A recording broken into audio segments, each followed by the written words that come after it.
So this is not some kind of concept that he dreamt up. I mean, it at one time was an established way that we ran. Then everybody started paying taxes and it had shifted.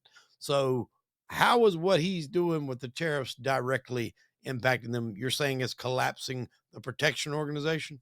Well, what he did is he's forcing the Mexican government to bypass their normal procedures in order to essentially appease Trump to get some of the pressure off. He keeps dangling these, he'll put 20% on, but then he'll drop it down to 10. And he's Mhm. gonna crack him with tariffs, but then he suspends it for 30 days, or then he suspends it for 9. So he's essentially playing a game of cat and mouse. Well, they have to keep jumping to satisfy him.